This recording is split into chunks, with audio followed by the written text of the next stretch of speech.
রপ্তানি বন্ধুত্ব দায়িত্ব আমার না, বুঝছেন। আমি আহ্বান জানাতে পারি কিন্তু আমি বন্ধ করতে পারি না, বুঝছেন। আমি আগে জানিয়ে ফেলেছি যা, কিন্তু এখন ওরা বলছে দুর্গাপূজাকে কেন্দ্র করে তারা বিশেষ যে অনুরোধ পেয়েছে সেই অনুযায়ী যদি তারা করে থাকে সেটা তো আমি জোর করে কিছু করতে পারবো না।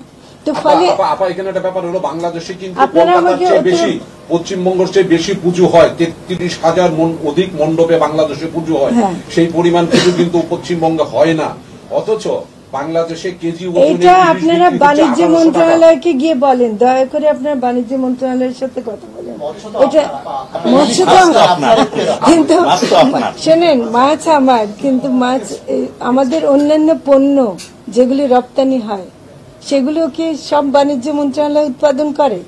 ওগুলো তো বিভিন্ন মন্ত্রণালয়ের অধীনে থাকে, কিন্তু রপ্তানি আমদানির সিদ্ধান্ত বাণিজ্য মন্ত্রণালয় নেয়ার অধিকার তো তাদের আছে, এবং তারা সেই সেই সেই বিশেষ প্রেক্ষিত আর একটা কথা পরিষ্কার করি, পূজার সাথে আমি আমাদের যারা হিন্দু ভাই বোনরা আছেন তাদের সাথেও কথা বলছি, দেখছি ধর্মীয় ভাবে ইলিশের সাথে পূজার কোনো সম্পর্ক আছে কিনা সেটা আমি শুনেছি নাই।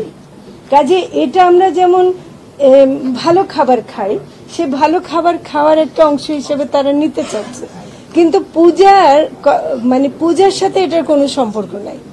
তো এটা পরিষ্কার করা দরকার। অনেক সময় মনে হবে যে আমরা খুব নিষ্ঠুরভাবে একটা ধর্মীয় অনুষ্ঠানকে ক্ষতিগ্রস্ত করছে, তা কিন্তু না। আপনারা দয়া করে বাণিজ্য মন্ত্রণালয়ের সাথে কথা বলেন, তারা নিশ্চয় বিশেষ একটি অনুরোধের প্রেক্ষিতে করেছেন, সেই অনুরোধটাকে আমরা খণ্ডন করব, সেটা আমরা করতে চাই।